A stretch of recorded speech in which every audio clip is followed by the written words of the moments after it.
রাত প্রায় ১২টা। ঢাকার এক পুরনো এলাকায় নতুন একটা বাসায় উঠল রাফি। বাসাটা সে খুব কম ভাড়ায় পেয়েছিল, তবে একটা কথা সবাই বলেছিল, এই বাসার আগের ভাড়াটিয়ারা কেউ বেশি দিন থাকেনি। রাফি এসব কুসংস্কার ভেবে গুরুত্ব দেয়নি। প্রথম রাতটা ঠিকই কাটছিল, কিন্তু রাত ২টার দিকে হঠাৎ দরজায় নক শোনা গেল। রাফি অবাক হয়ে ভাবল, এত রাতে কে আসতে পারে। সে দরজা খুলে দেখে বাইরে কেউ নেই। একটু অস্বস্তি হলেও সে আবার দরজা বন্ধ করে ঘুমাতে যায়। কিছুক্ষণ পর আবার দরজায় নক হলো। এবার একটু ভয় পেল সে। ধীরে ধীরে দরজা খুলল, কিন্তু এবারও কেউ নেই। তবে এবার তার চোখে পড়ল দরজার সামনে ভেজা পায়ের ছাপ, যেন কেউ ভিজে পা নিয়ে দাঁড়িয়েছিল।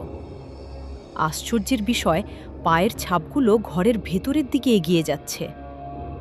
রাফির বুক ধড়ফড় করতে লাগল।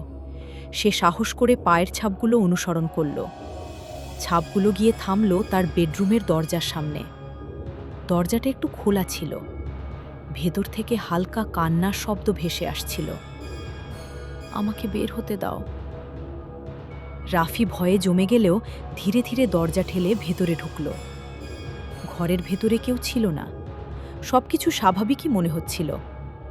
কিন্তু হঠাৎ সে আয়নার দিকে তাকিয়ে দেখল তার পিছনে একটা মেয়ে দাঁড়িয়ে আছে। মেয়েটার শরীর ভেজা, চোখ থেকে পানি পড়ছে, আর সে চুপচাপ রাফির দিকে তাকিয়ে আছে।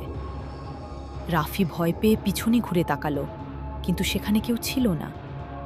আবার আয়নায় তাকাতেই দেখল মেয়েটা এবার একদম তার কাছে এসে দাঁড়িয়েছে।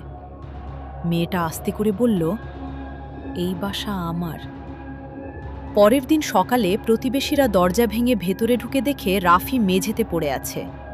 তার চোখ খোলা, মুখে ভয় জমে আছে, আর দেয়ালে ভেজা হাতের ছাপ দিয়ে লেখা, ও এখন আমার সাথে। রাফির জায়গায় তুমি হলে কি করতে?